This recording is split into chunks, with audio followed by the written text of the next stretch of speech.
Let me tell you an inspirational story. So last night, my brother and I went to go see Captain Marvel, the latest Marvel film by Marvel Studios about Captain Marvel and her mentor Mar-Vell. We sat through the opening commercials and the please silence your cell phone portion and got ready for trailers. But the screen was blank, even though the audio was still playing. This happens quite a lot at the old janky movie theater in our area, and every time it happens, we're like, uh-oh, someone better go tell the projector guy in the back. But we don't want to do it, we're socially awkward. We always need a hero to step up and go find the projector guy and let him know that the screen isn't working before the movie starts. And then, it happened. A teenage girl darted out of her seat to the door, and about a minute later, the picture was restored and the glorious visage of Danny DeVito from the live-action Dumbo remake filled the screen. And that girl returned 30 seconds later looking pretty excited. I turned to my brother and said, that's what makes her a hero, taking on the burden that nobody else in this packed theater could deal with. And the reason I bring this story up is because it ended up being the greatest moment of female empowerment in that entire movie-going experience. So now let's talk about the movie I saw. It's fine, it's whatever, it's about as bland and inoffensive as Marvel gets, and it's frustrating because it could have been so much more.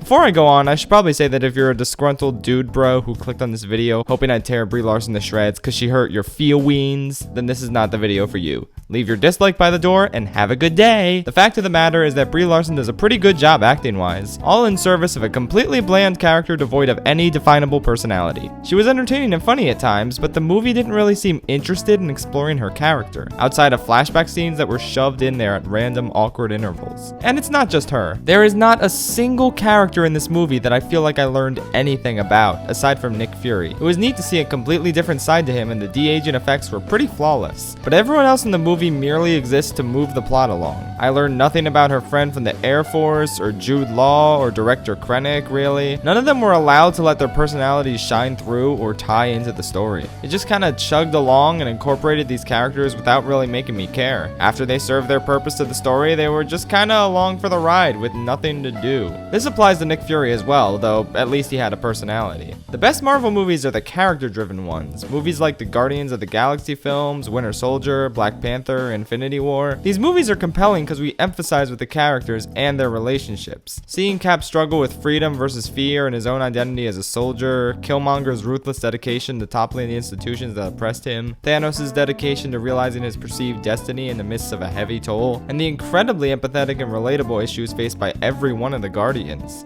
Captain Marvel never achieves that because it can't pinpoint its focus on any one character or relationship. The movie's about her interactions with Jude Law and her Kree team, until it isn't. The movie's a fun buddy cop flick with her hanging out with Nick Fury, until it isn't. The movie's about sisterhood and reuniting with her best friend she doesn't remember, until it isn't. The focus jumps around so often that none of the relationships or dramatic moments feel earned at all. It's all in service of the bigger plot, which ultimately has very little to do with Carol Danvers herself. The movie should have been about her mentor. She's the one who actually had an impact on the story and the way things unfold. The movie's also not particularly competent from a filmmaking perspective, with some frankly bad effects, really terrible editing during the first 20 minutes or so, and not one whiff of directorial style or flair. I mean, that's not a huge deal breaker. Not every director in this franchise can be a Taika or a James Gunn or the Russo brothers. But seriously, the editing and the way the first 20 minutes were shot had me incredibly worried and confused about what was even happening. The movie got a lot better when she got to Earth, thankfully, but man, those first 20 minutes were hard to get through. I think now is as good a time as any for a spoiler warning, so if you haven't seen the movie yet, skip to this time frame, yo. Anyway, yes, this movie has a twist villain. It's Jude Law and his Kree crew, and it's not a bad twist,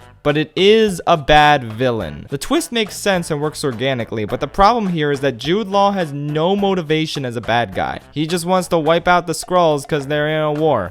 And that's it. He has no character. He sucks. He's the worst Marvel villain since Malekith. I can't believe that Marvel in 2019 is giving us a villain on the same level as Malekith. Anyway, yeah, I kind of felt emotion for the Skrulls, and I will say that Goose the Cat murdering people with hentai is easily the best scene in the movie. Well, that and the opening logo. I won't give away what it was, you'll have to see the movie. I like the action scene where Carol's powers were unleashed on her former Kree crew. The song choice was obvious and a little annoying, but it was cool anyway. And that was pretty much the only action scene I liked. I mean, the train scene was okay, but the action for the most part was kinda bad. Like, people give Black Panther shit for its action, but I thought the car chase through Korea and the tribal challenges were actually really exciting exciting and fun. It was just the ending that wasn't too great, what with its horrible rubber cat suits and CGI rhinos. Black Panther only had one underwhelming action scene. This had several. Her powers are unleashed and she's ready to fight, and she blows up one ship in a few seconds and that's it. Fight over.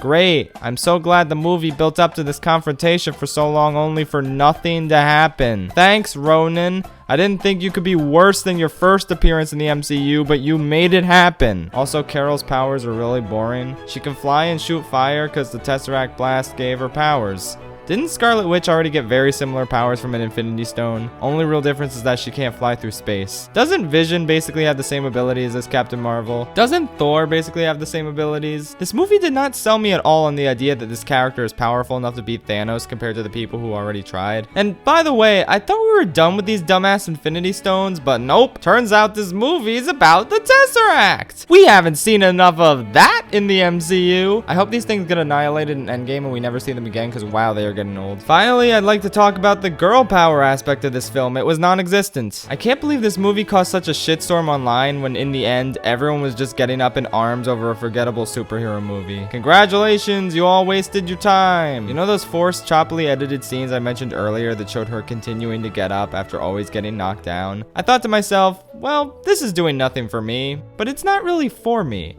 I really hope it inspires women and girls.